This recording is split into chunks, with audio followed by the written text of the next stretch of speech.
Vamos lá, meus irmãos, vamos lá. Continuando aqui nossa gravação, estamos na 7ª aula de Teologia Pastoral, é o último bloco. As nossas aulas estão sendo gravadas. Na minha apostila, quando eu acabo o assunto da oração, a gente já entra para a prática da pregação, que tem a ver com essa temática, que é, de fato, o quê? O estudo do pastor. E o capítulo 6 da minha apostila, eu também falo sobre a prática do aconselhamento, eu explico um pouco sobre a importância do pastor como um conselheiro. Então, antes de irmos aqui para o capítulo 12, eu vou acabar, como estamos no último bloco, ele é um pouco mais curto, eu só vou terminar com ele. Não vamos entrar no capítulo 13, que seria o assunto sobre as almas, né? A compaixão do pastor pelas almas. Isso daí eu vou deixar para a gente tratar no outro momento. Mas voltando, meus irmãos, deixa eu só fazer uma pergunta aqui para vocês, né? Quando a gente fala do estudo do pastor, o que vocês acham de um pregador que ele, toda vez que vai pregar, ele ouve 10 pastores, 10 mensagens, extrai das 10 mensagens do seu sermão e prega? Ou quem sabe, vamos dizer assim, nem extrai 10 mensagens. Quem sabe ele pega ali uma mensagem, copia e prega. O que vocês acham de um pastor que faz isso? Ele vai pregando sempre a partir do que ele copia de alguém, ou seja, é um plágio. O que vocês acham desse pregador? Marmita fria, né? Bom, comida quentinha. Eu diria, né? Não seria ético, né? Fazer isso, olhando para todas as profissões, né? Mas assim, olhando para a questão espiritual, se ele atender, se atingir o público e for ter um bom resultado, não tem problema, né? Joia. Porque às vezes Pode continuar, Júnior. Pode continuar. Às vezes nunca sai a mesma coisa daquele outro, né? Sim, tem esse detalhe. Mas assim, eu entendi quando você fala da questão ética, né? Uhum. Mas atendendo os objetivos, ou seja, não sai igual, né? O machado é emprestado do outro, mas a força é do nosso braço, né? Exato. Joia. Maísa?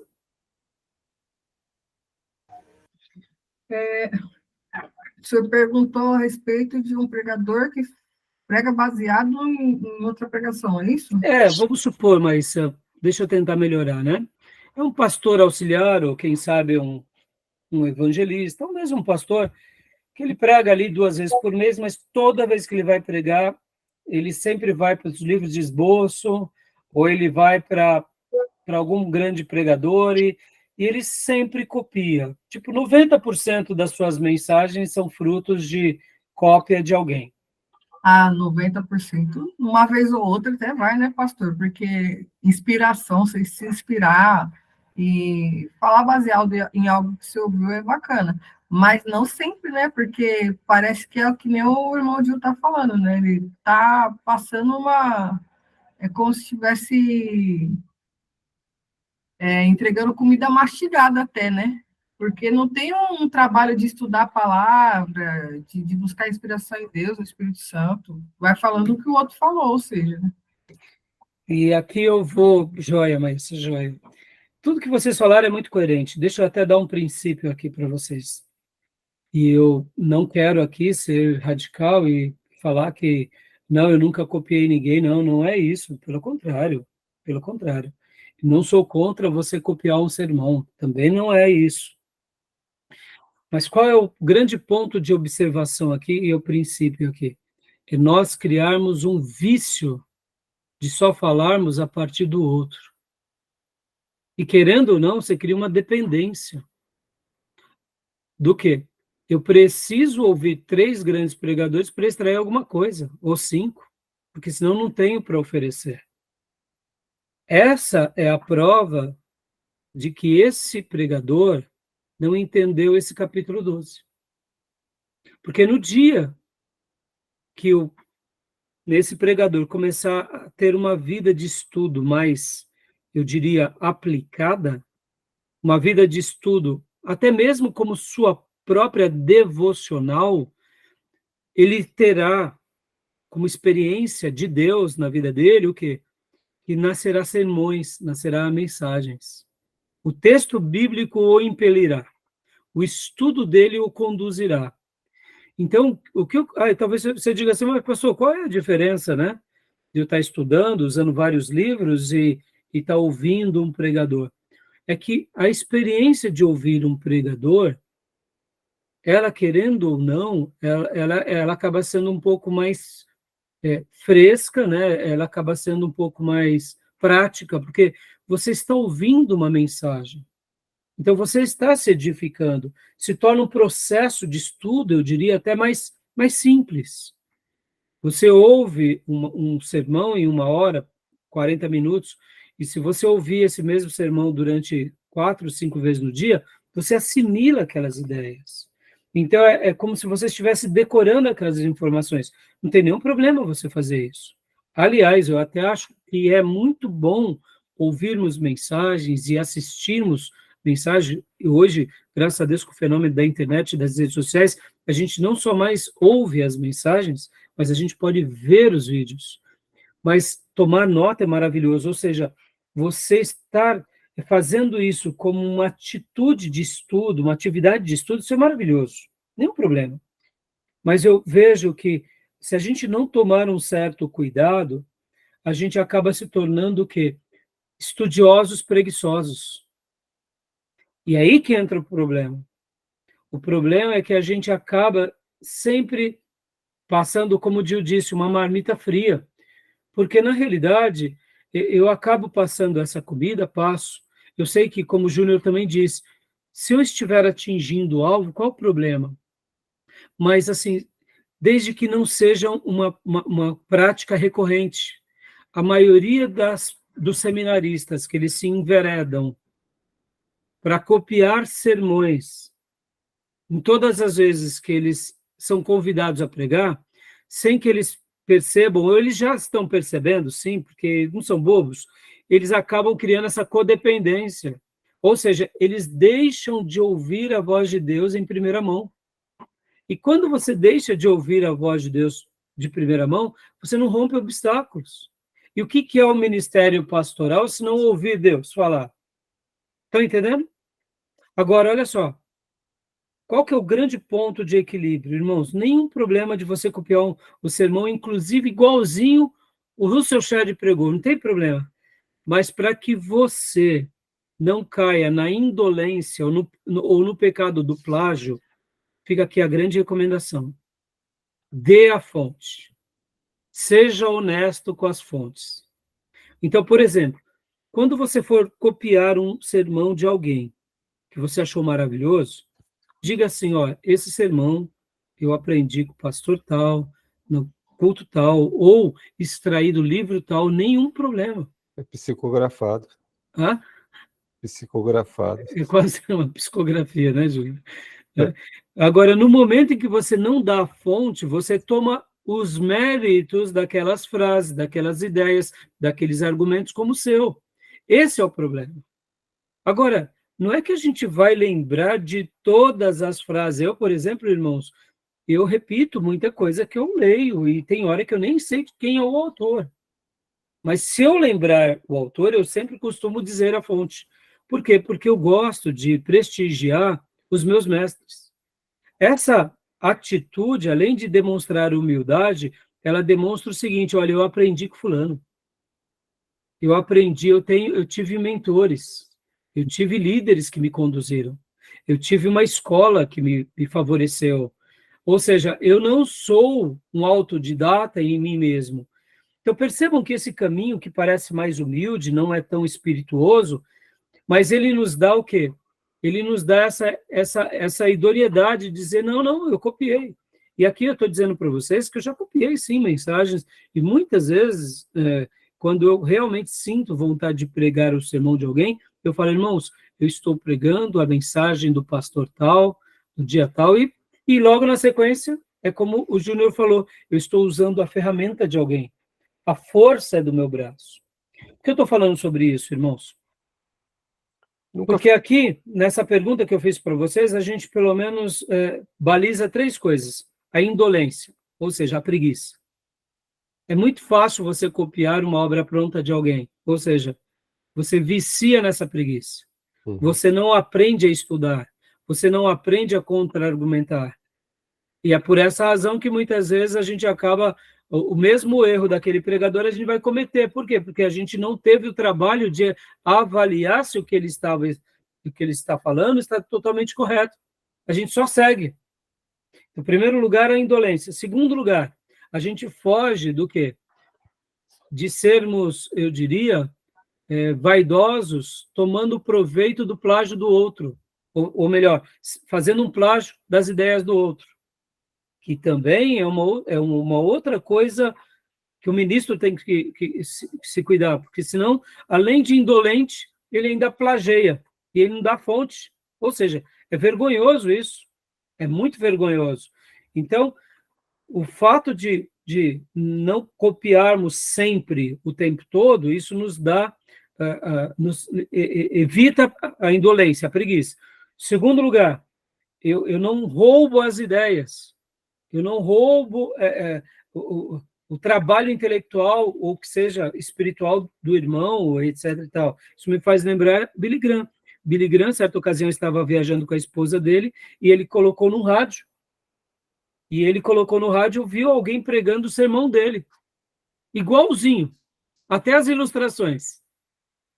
E aí a esposa dele disse, mas esse não é a mensagem que você pregou? Ele falou, é. Só que quando eu prego essa mensagem, eu ainda digo a fonte, porque a fonte é o meu professor do seminário. Ou seja, ele tinha aprendido com o professor do seminário, e aí ele prega esse sermão, e pregou durante muitas vezes, só que ele ensina. Olha, esse sermão...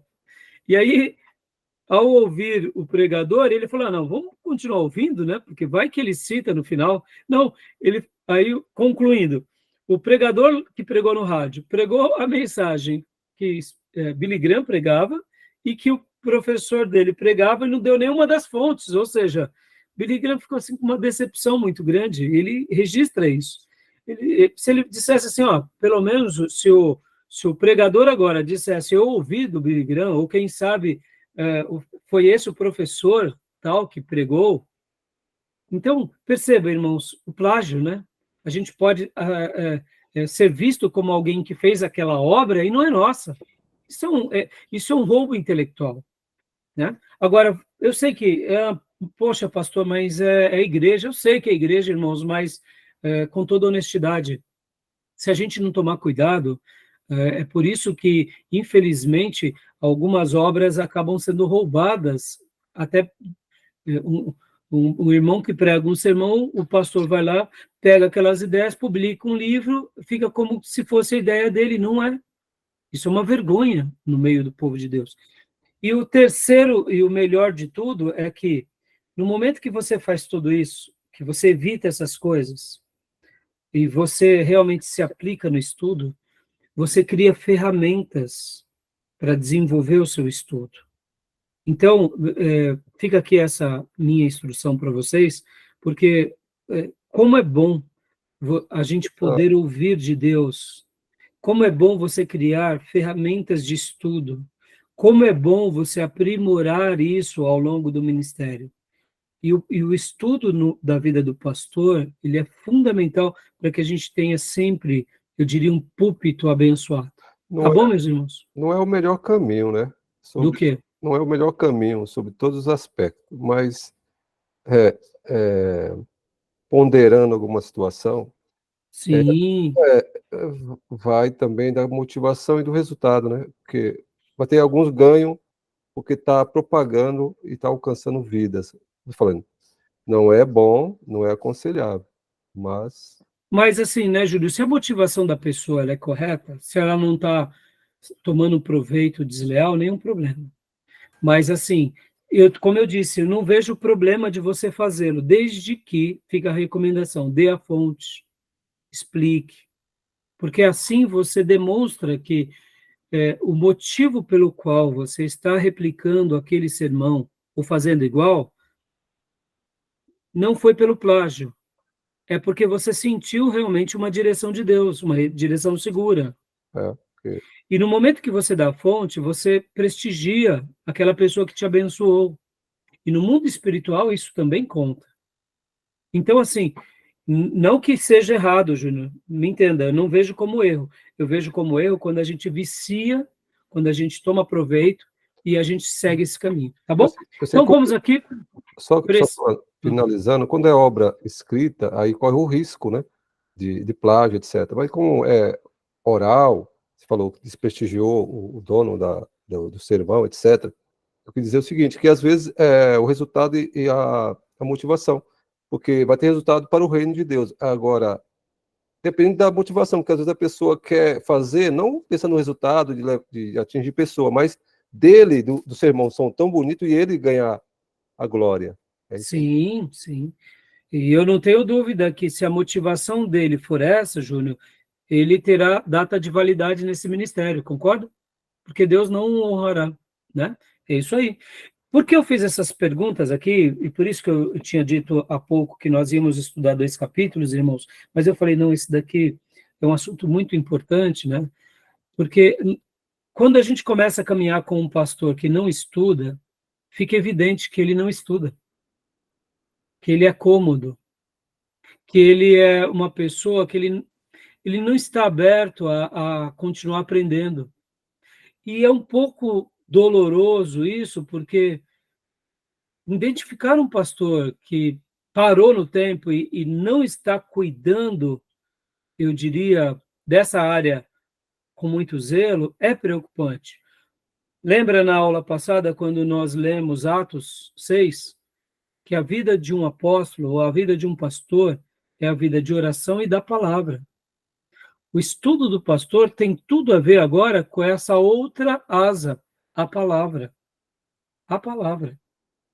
Então, agora, ao mesmo tempo, irmãos, não tenham também uma expectativa muito maior do que o pastor possa oferecer. Sejam comedidos nisso também. Muitas vezes o pastor ele é aplicado na palavra, mas a formação dele não é uma formação tão grande. Ele não é um linguista, ele não é um filósofo, ele não é um psicólogo, ele é um pastor, ele é um bom pastor, mas ele não teve aquela formação acadêmica muito grande. E aí a gente fica esperando que o pastor ele seja que nem os grandes oradores dos nossos dias. E aí a gente também a gente precisa ser comedido nisso. A gente precisa ver se aquele pastor ele está sendo zeloso no estudo, principalmente voltado a extrair da Bíblia um alimento para a sua igreja. Se ele está fazendo isso, glória a Deus. A gente tem que continuar regando de oração a vida desse pastor e esse ministério, porque só dele dar a grama de Deus ao seu rebanho já é maravilhoso, dele ter ali um direcionamento, dele ter ali uma aplicação, dele ter ali uma profundidade, de Deus ter revelado, ou iluminado ele numa direção, isso é maravilhoso. É como nós queremos comparar a vida de Pedro e a vida de Paulo, não dá. Uma coisa é Paulo, a erudição de Paulo é a parte. E os demais 12? Eram piedosos, eles tinham conteúdo. O que eu quero dizer com isso louvem a Deus quando vocês verem que o pastor que vocês conhecem são pastores piedosos que têm um conteúdo da Bíblia e que ensinam a Bíblia, que levam o povo à Bíblia, levam o povo à prática, ou seja, se tenham por satisfeito, que a gente está comendo uma boa comida, né? Então assim, percebam que, ao mesmo tempo, é importante eu considerar isso, porque a gente, como seminarista, a gente fica muito crítico. E tem vezes, olha aí, chegou uma princesa aí, né? Oi, filha, tudo bem? Boa noite. Paz. Paz, Luiz. Então tá bom. Dorme com Deus, hein? Paz. Então, meus irmãos, é importante a gente não cobrar além do que a pessoa possa oferecer. Sabe aquela... Porque a gente começa a ter contato com tanta literatura boa, com tanto homem de Deus bom, que a gente começa a ficar muito seleto e muito crítico. Esse lado também é muito perigoso. Porque aí vem o irmão, que ele vai pregar na nossa igreja, o irmão ou o nosso pastor, ele ora a semana toda, ele jejua, ele se consagra, ele recebe uma palavra de Deus e a gente não fica satisfeito porque ele não veio com, né, uma iluminação como John MacArthur Jr., né? John MacArthur Jr. é John MacArthur Jr., Russell Shedd é Russell Shedd, Nicodemos é Nicodemos, a gente tem que ser comedido nesse julgamento, porque senão a gente começa a ficar um pouco soberbo na nossa avaliação.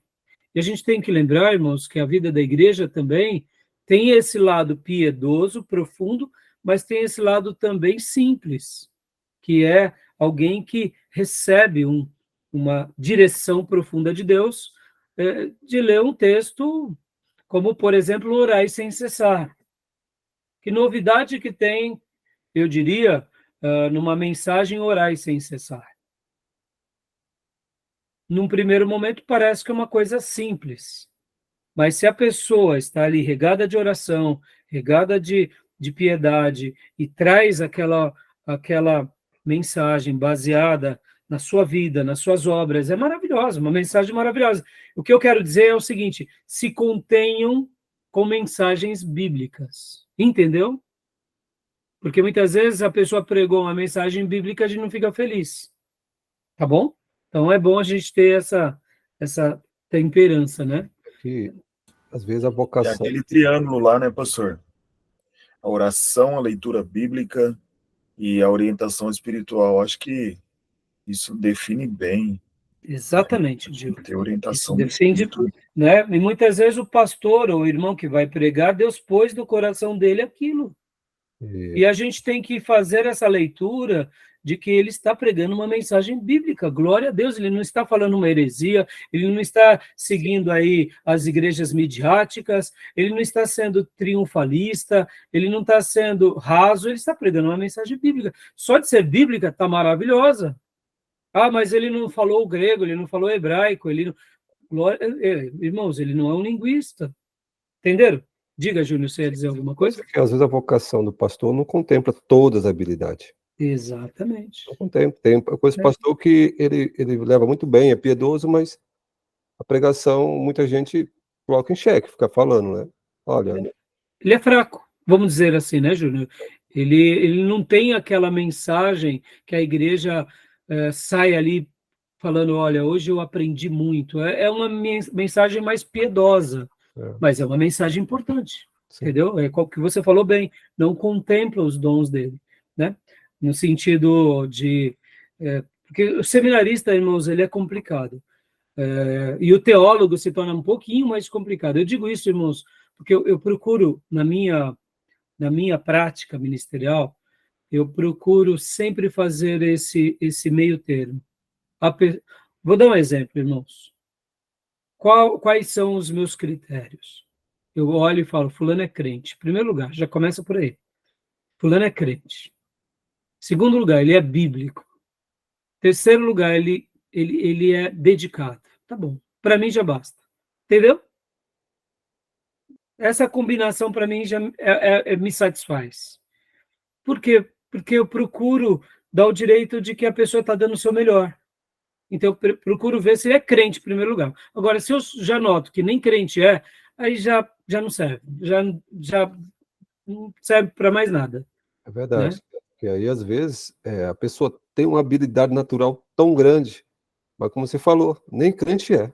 Nem crente é. Para mim não serve para nada, Júnior. Eu falo assim, olha, no dia que ele se converter vai ser tremendo. Porque ele está enganando a si mesmo. Né? Exatamente. Então, vamos lá. Maísa, leia para nós aqui essa parte, por gentileza. Do estudo do pastor. Esse diálogo entre John MacArthur Jr., seminarista da década de 1960, e seu antigo professor de seminário, Robert Thomas, destaca a importância crucial do estudo do pastor na responsabilidade de seu ministério pastoral. O impacto do treinamento recebido no seminário, qual incide sobre a maneira pela qual o pastor emprega seu estudo e a importância da diligência, disciplina e outras qualidades, também recebe atenção especial. Por fim, a discussão volta-se para a relação entre o estudo do pastor e suas responsabilidades pastorais. Esse capítulo ele vai fazer, literalmente, praticamente como se fosse o diálogo dele e do seu professor. Olha que interessante. Abrindo aqui um leque, irmãos, eu me recordo que quando eu fui ingressar no ministério para fazer seminário, no ministério não, ser um seminarista, eu era novo convertido, eu tinha 1 ano e pouco, então geralmente se pede 2 anos de tempo de igreja para você fazer o seminário. E eu queria um seminário onde nós gastássemos mais tempo de oração, fosse mais fervoroso.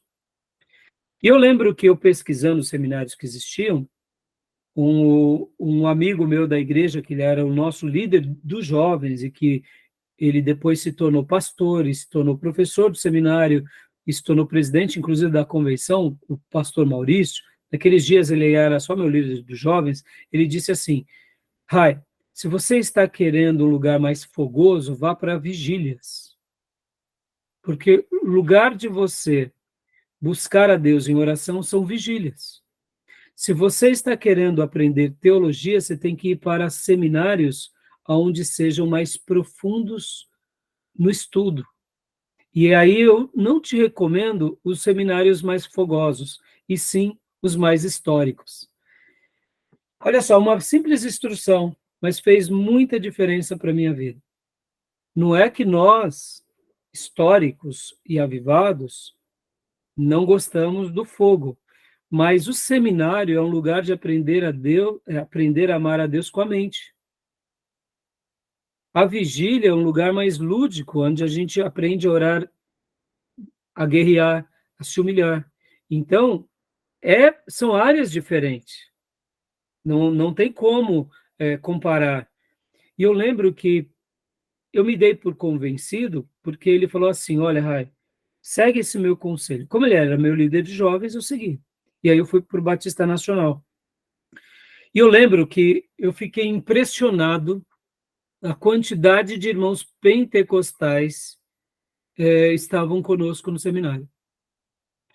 E eram, assim, a quantidade enorme de irmãos pentecostais que já tinham feito curso médio, bacharel, mas que não quando eles comparavam com os primeiros dias de aula lá, eles ficavam, assim, muito frustrados, porque eles ficaram tanto tempo nos outros seminários, buscando, vamos dizer assim, mais a espiritualidade, não a intelectualidade, que eles ficavam frustrados. Então, foi tão bom para mim poder ter conhecido os nossos irmãos mais prolixo, mais profundo. Então, aqui, MacArthur Jr.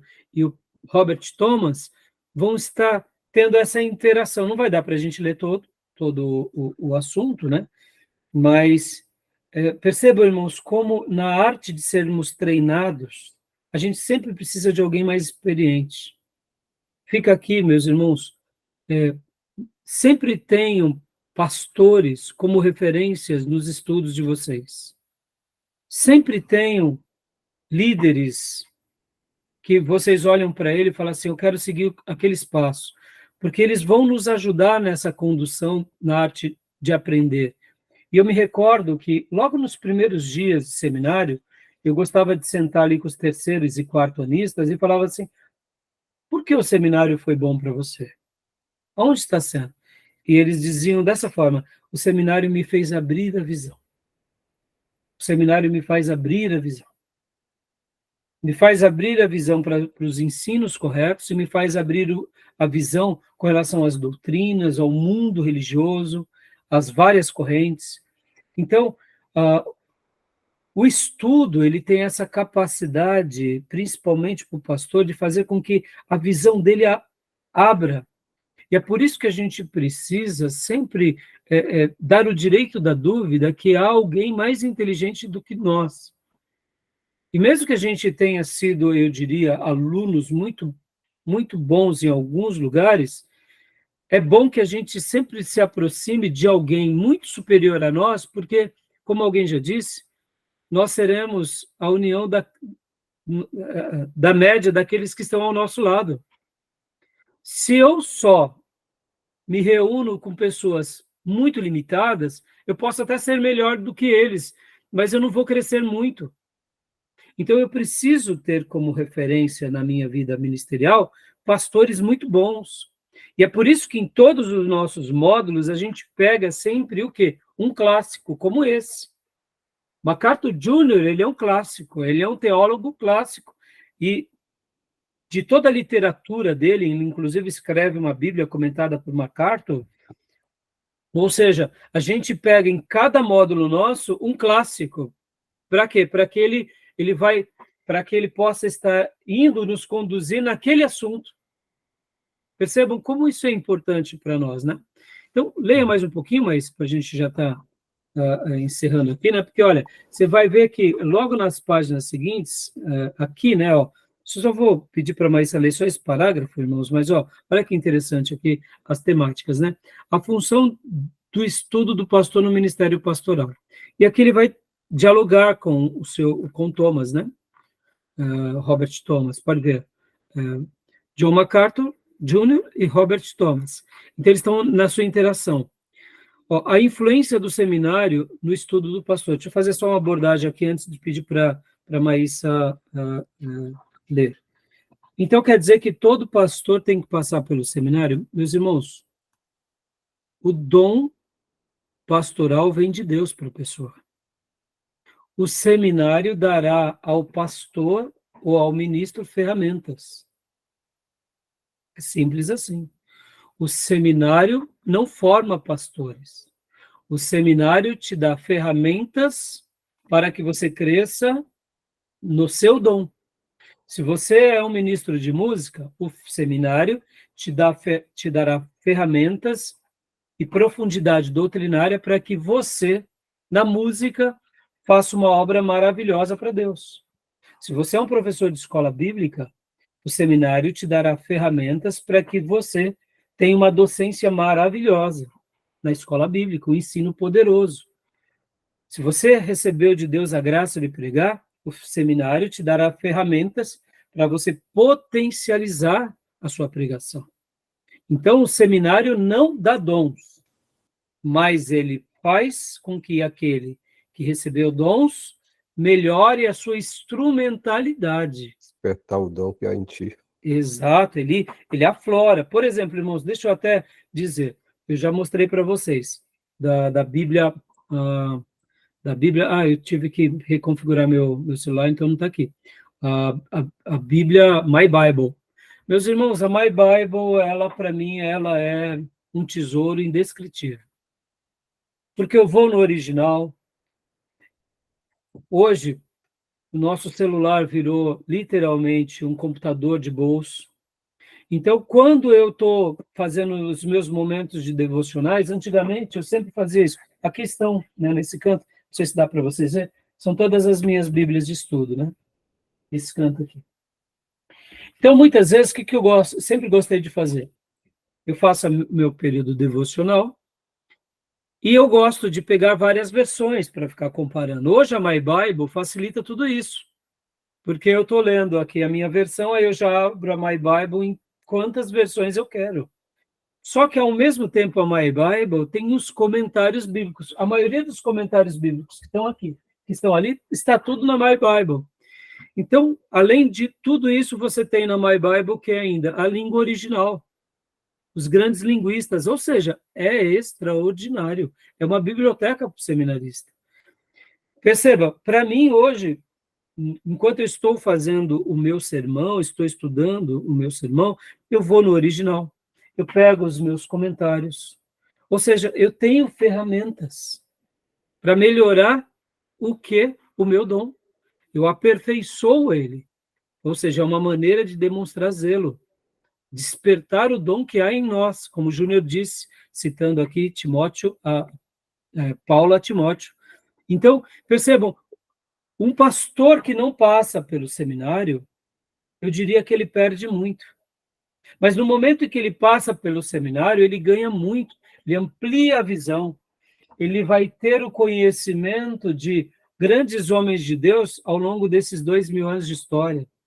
Então, o seminário ele é fundamental. Agora, se é um seminário também liberal, pode fazer o efeito oposto. Pode fazer com que aquele irmão piedoso agora se torne apenas mais um teólogo intelectualizado. Então, aqui ele vai estar mostrando, através do diálogo dele, que nem está aqui na apostila, essas partes, a influência do seminário no estudo do pastor. E aí ele vai mostrar, né, por exemplo, como é importante. Pode ver que as temáticas desse capítulo é esse diálogo despertando, no caso, esse vocacionado. Lições específicas do seminário para o estudo pastoral. Diligência. O que um seminário representa para um pastor? Diligência. Vocês estão aqui sendo preparados durante esses 5 anos, 2 anos, 1 ano. Vocês estão tendo diligência. Vocês estão tendo o quê? Prestação de conta.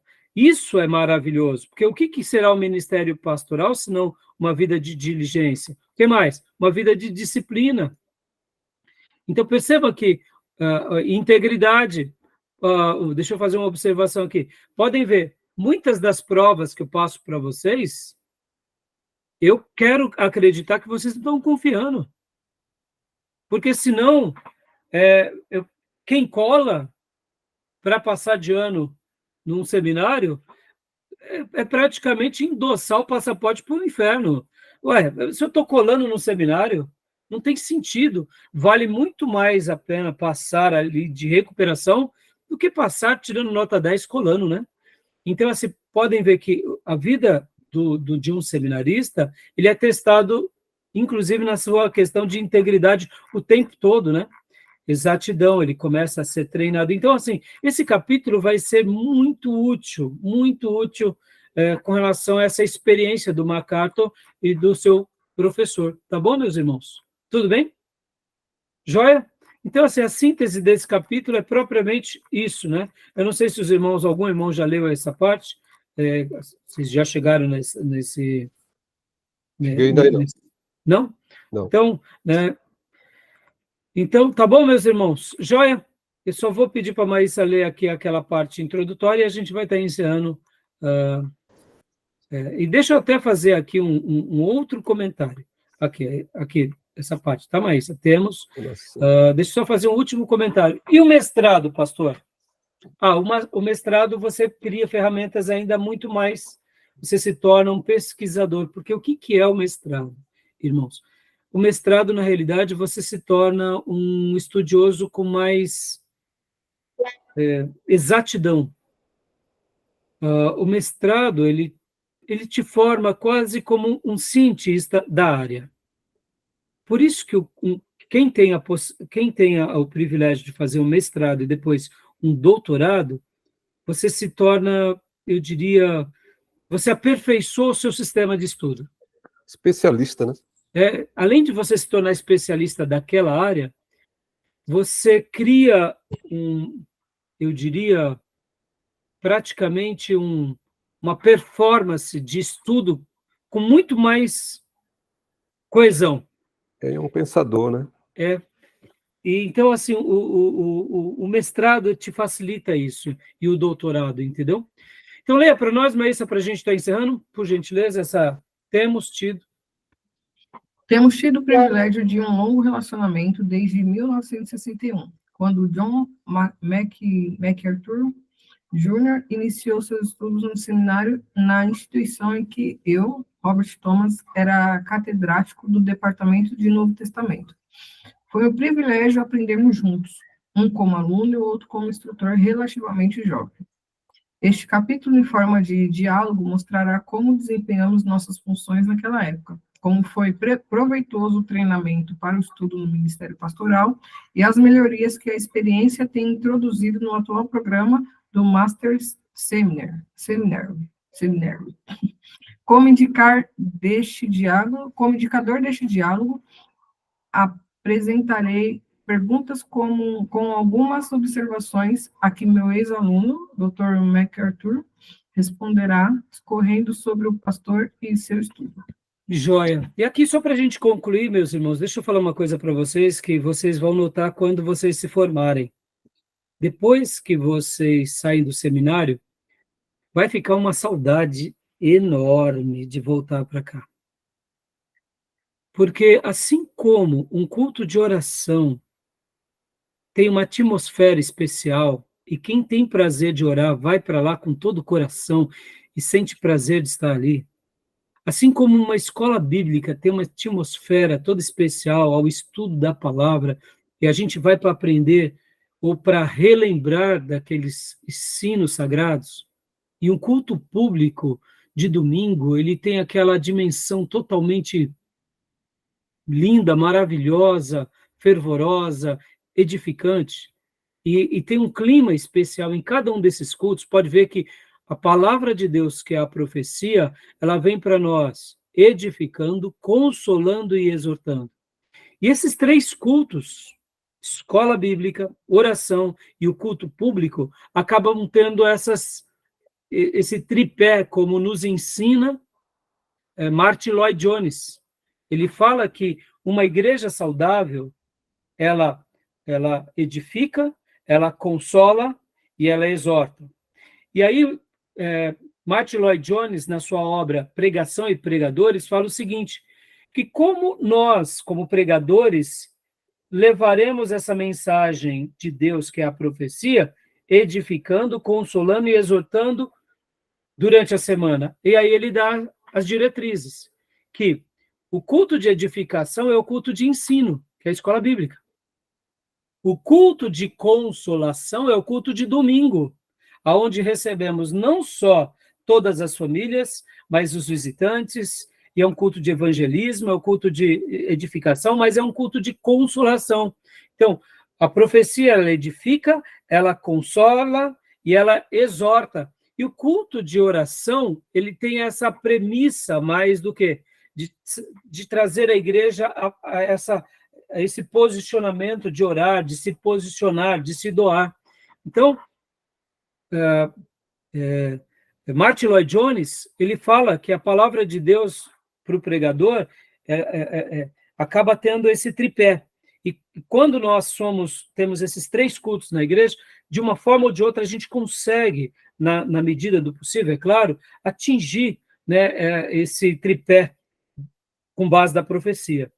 E aqui, o que eu quero dizer com isso? Vocês notarão, meus irmãos, que assim como há uma atmosfera na igreja, há uma atmosfera no seminário.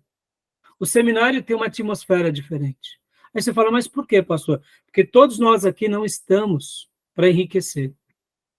Todos nós estamos aqui querendo aprender para quê? Para poder servir.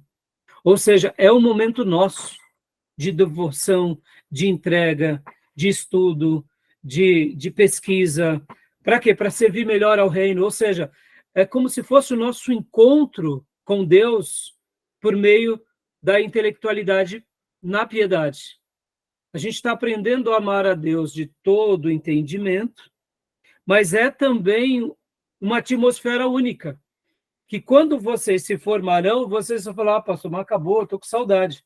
E aí fica o convite. Então vamos dar aula, vamos continuar estudando, vamos fazer uma pós, porque é um ambiente que a gente nunca quer perder. Por quê? Porque nessa interação a gente continua aprendendo com os colegas, continua aprendendo com outros professores sobre outros temas, sobre outras abordagens, sobre outras perspectivas. E aí a gente continua preservando o nosso coração nessa atmosfera, e com isso a gente continua servindo a comunidade, e dessa forma o estudo continua sempre presente. Se você for pastor, ótimo. Se você for evangelista, ótimo. Se você for apenas um obreiro, você verá que Deus vai continuar te dando graça no exercício do ministério. Por quê? Porque você atrelou o seu ministério a essa piedade de sempre continuar crescendo no estudo. Tá bom, meus irmãos? Terminamos aqui? Ok, Fechado? Alguma pergunta? Algum acréscimo? tranquilo. E aqui ficam, né, esses grandes homens de Deus que são célebres e são os nossos grandes mentores, tá bom? Para que a gente continue aprendendo com eles, os vivos e aqueles que já estão com o Senhor, que a gente possa aprender por meio de toda essa santa literatura, claro, santa que eu falo, não comparando as escrituras, mas santa no sentido de piedade. Foram pessoas que se dedicaram, como Martin Lloyd Jones, Spurgeon, Richard Baxter, tantos homens de Deus, né? Tá bom? Ok. Beleza, meus irmãos. Hoje é a nossa 7ª aula, teremos a 8ª e semana que vem a 9ª e a 10ª, e fechamos esse bloco e depois a gente vai para ética cristã, se Deus quiser, tá bom? Teremos prova e ética cristã. Ok. E aí eu vou estar passando material para vocês já irem providenciando de ética. Peguem firme nos livros e nos materiais, tá? Ok, Tá bom, meus irmãos? tá bom, tá bom. Alguma pergunta, alguma dúvida? Não, Tá certo, pastor. Tudo Então certo. tá bom. Então, Deus abençoe e até quinta-feira, querendo Deus, meus irmãos. Shalom Shalom. e vai. Boa noite, meus Nesse irmãos. passo. Graças e paz, irmãos. Não esqueça do cavalinho que foi deixado para ti. Tá bom. Depois a gente conversa no particular. Deus abençoe, meus irmãos. Abençoe todos. Deus abençoe. Boa Tchau, noite. gente.